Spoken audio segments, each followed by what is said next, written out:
snowstorm on our flight day. And yes, ito ang weather at situation namin sa mismong araw ng aming flight.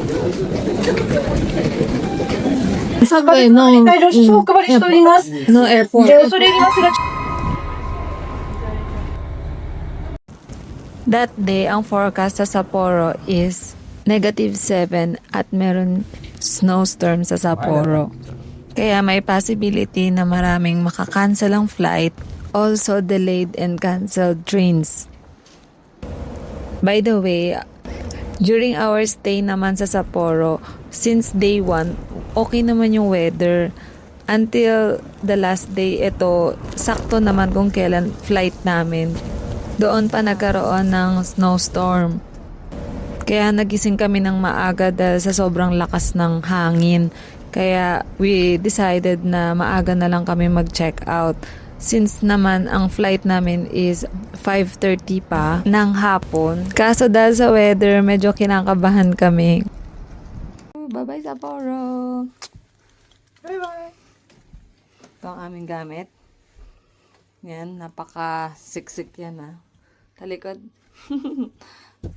Talikod, Mr. Snowman. Bye-bye! Ito ang aming bed for almost 2 weeks. And the view is sound like... Uy! Okay, bye-bye. Nag-set ako ng video. Yan yung mga time na nag-aayos na kami ng gamit. So, yung hangin niya, hihinto-hinto rin naman, pabugso-bugso, pero sobrang lakas talaga. So, ayan, nag-start na kami maglakad. Hinintay muna namin huminto ng konti yung snow. We stay nga pala sa Hamilton, Sapporo Hotel. So, meron namang malapit na MRT station. So, nilakad na lang namin kasi nagtanong din kami if merong taxi. Pero sabi, wala rin daw taxi during that time na available. And malapit lang naman daw yung MRT station, around 10 to 15 minutes walk. So, yung husband ko yung in charge sa dalawang malalaking luggage namin. Then ako naman dun sa hand carry na dalawa.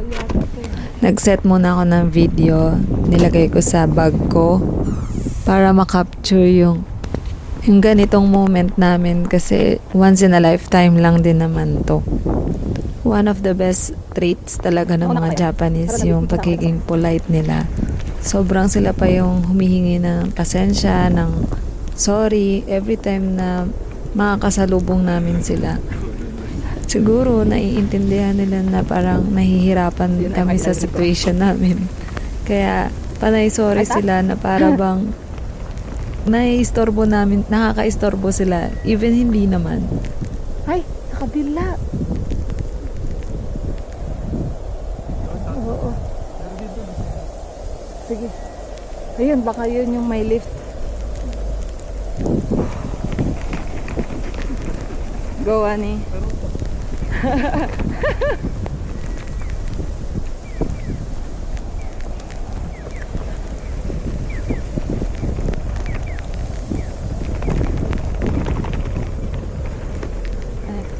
Ari. You okay? Yes, I'm okay. Okay, desu ka? Okay. Ko rin ang kain.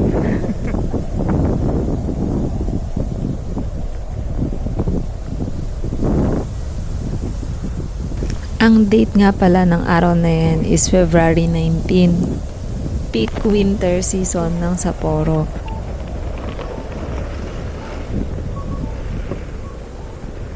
Hinabol kasi namin yung winter festival ng Sapporo na ginanap noong February 4 to 11.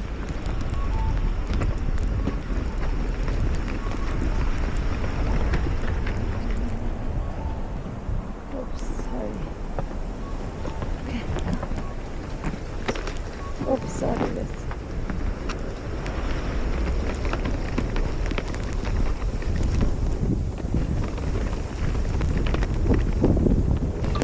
Actually, wish namin yan maka-experience ng snow kasi first snow experience namin to ng asawa ko.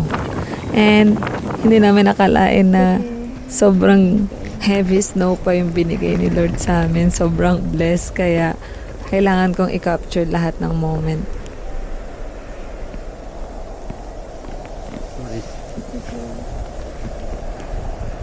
Grabe, lahat sila nagsasorry sa amin. Why? And finally, andito na kami sa MRT station.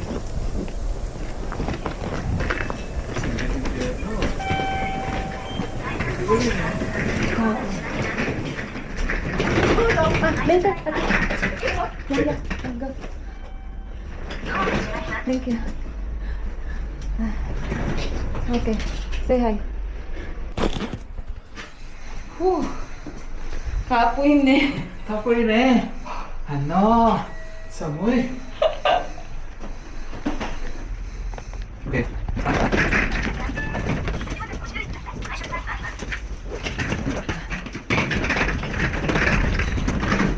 By the way, diyan ko nga pala nilalagay yung camera ko pag naglalakad or something para hindi ako nahihirapan hawakan. Sinusuksok ko lang siya. With mini stand yan. So, lahat ng mga previous video ko, diyan ko siya most of the time nilalagay para hindi halata, hindi ako nahihirapan. And okay din naman yung mga kuha. So, dito pala kami bumaba sa Sapporo Station para mag-take ng train papuntang airport. Stranded ngayon. Stranded ngayon.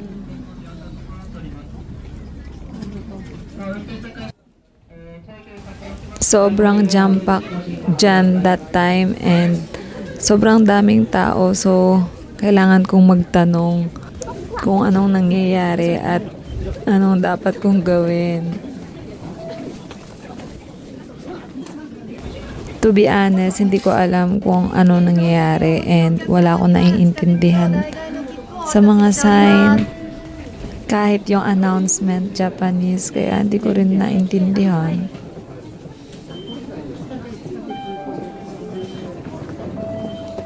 But we can buy ticket. We can buy ticket. ただいまこちらで札幌方面の乗車券定期券をお持ちのお客様対象に地下鉄の振り替え領収書をお配りしております。 No airport. 恐れ入りますが千歳方面の乗車券定期券並びに IC カードのみのお客様対象外でございます。札幌方面の乗車券 And yes, you heard it right. Pareho tayo na narinig. Subway, no airport. Means walang biyahe papuntang airport ang mga subway.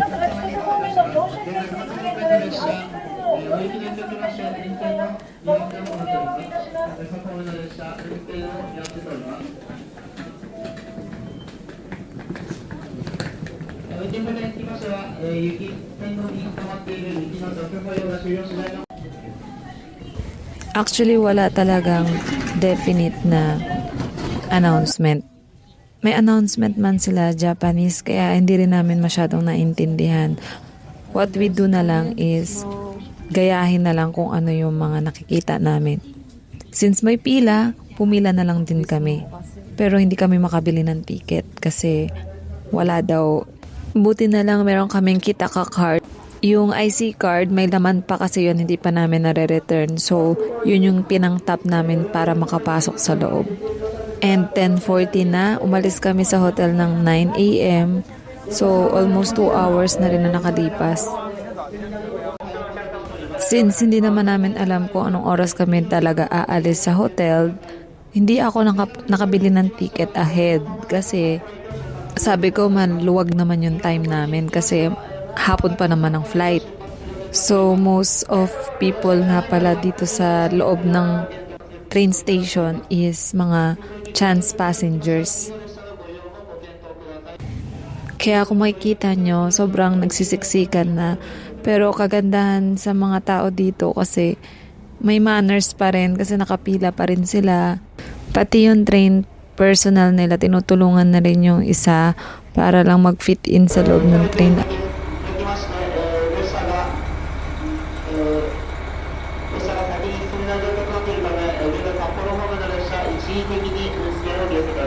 Stranded ang mga person.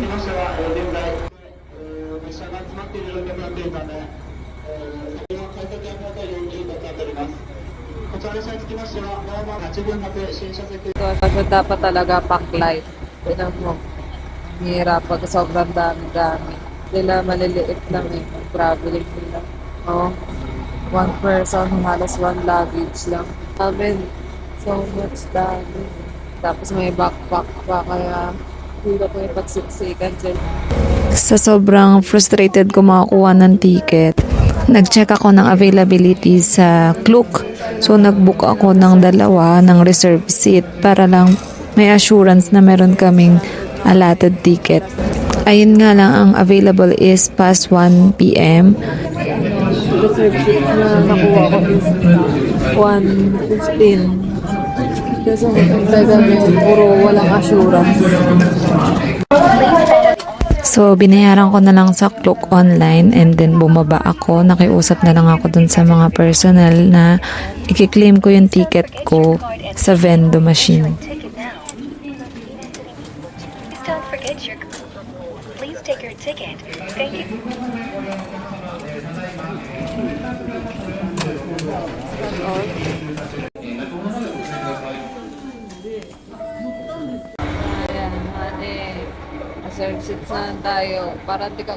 Actually, kanina pa dapat kami nakasakay. Kaso sa dami ng mga luggages namin, hindi namin kayang sumiksik dun sa train. And kung kaya man, baka isa lang sa amin ang mga kasakay. So, meron na kaming reserved seat. What we need to do is to wait until 1:30. Oh, still waiting. Kumuha na kami ng bus. Ng bus and train. Time check. Basta, aghawi mo ngayong time check. 12:32. Kanina pang 10, nandito na kami. So, wala pa din. But honestly, hindi naman kami naiinip eh. Sobrang mamamatay na lang kami sa lamig. Sobrang lamig. Tapos parang basa pa yung paa namin. Ewan, basta sobrang lamig. Nasa negative 7 degree din ang weather during that time. Alam nyo bang past 2 na, wala pa rin yung train dahil na-cancel. So may dumating na train, mga 2:30 na yata yan.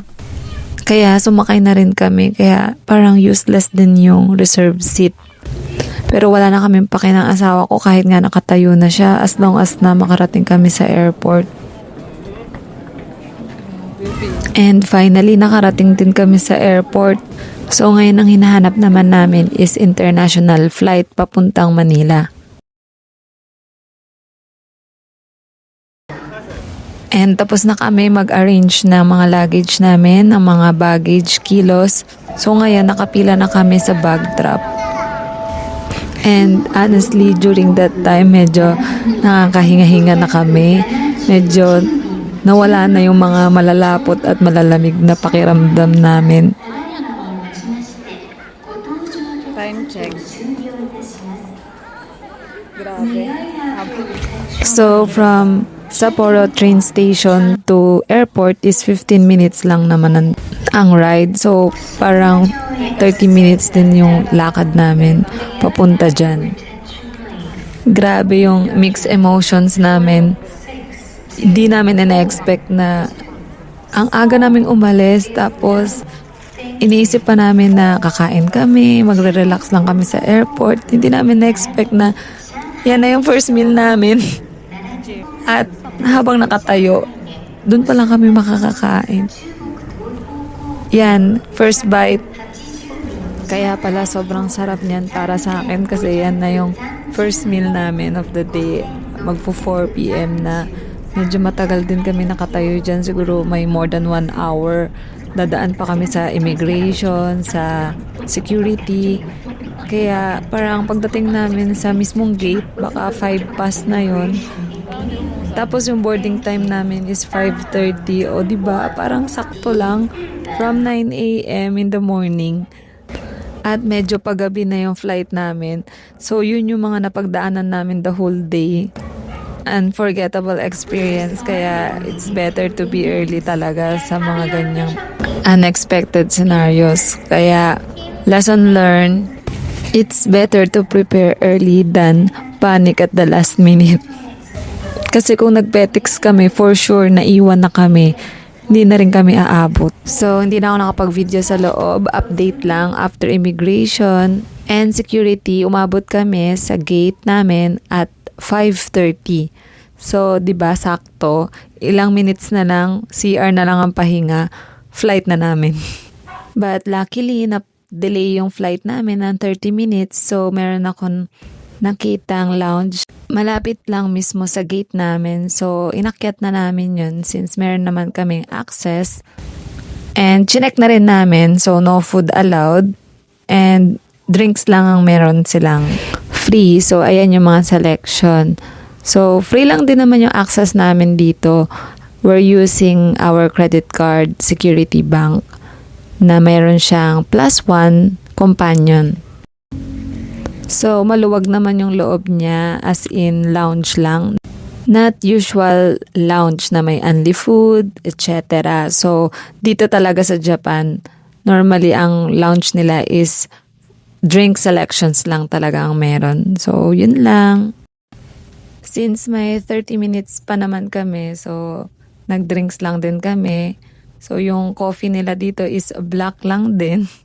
Not usual coffee machine na cappuccino or something. So, ako, tinry ko lang yung juice. Then, after nyan, bumaba na kami kasi baka mamaya maiwan pa kami, di ba? Dami na namin pinagdaanan. So, that's it. Sharing is caring. And thank you for watching. Bye!